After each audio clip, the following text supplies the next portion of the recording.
May mga job fair po ngayon sa buong bansa para sa Araw ng Kalayaan. Kaya kamustahin na po natin ang sitwasyon sa isa sa mga yan. Sa ulat on the spot ni Darlene Kai. Darlene! Connie, marami na yung tao dito sa job fair ng DMW, Department of Migrant Workers. Dito po yan sa isang mall sa Ortigas. Hindi pa nag-uumpisa yung mismong job fair kanina ay marami ng job seekers yung pumunta rito.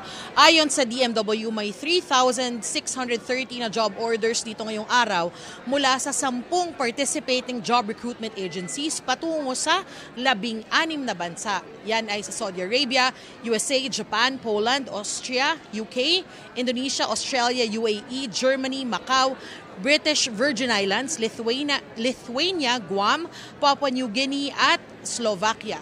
Nangangailangan daw ng maraming skilled workers sa mga bansang yan.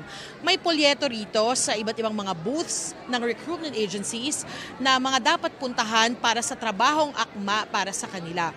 May booth din dito para sa iba't ibang ahensya ng gobyerno para mapadali raw yung pag-aasikaso ng requirements sa mga aplikante gaya ng NBI, SSS, TESDA, PhilHealth, Pag-ibig at maging yung mga bangko. Yung nakausap naming mga aplikante, merong mga first-time OFWs, may dating OFWs pero gusto uling mga ibang bansa.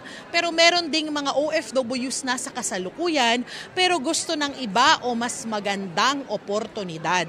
Ayon sa Department of Labor and Employment, may 49 job fair sites sa buong bansa ngayong araw. Halos 90,000 ang vacancies mula sa local at overseas employers. Connie, hanggang alas 4 mamayang hapon yung job fair dito sa isang mall sa Ortigas. Para po sa mga gustong humabol na aplikante, pwede po magdala lang kayo ng ID at maraming kopya ng inyong CV. Yan ang latest mula rito sa Ortigas. Balik sa'yo, Connie. Maraming salamat, Darlene Kai.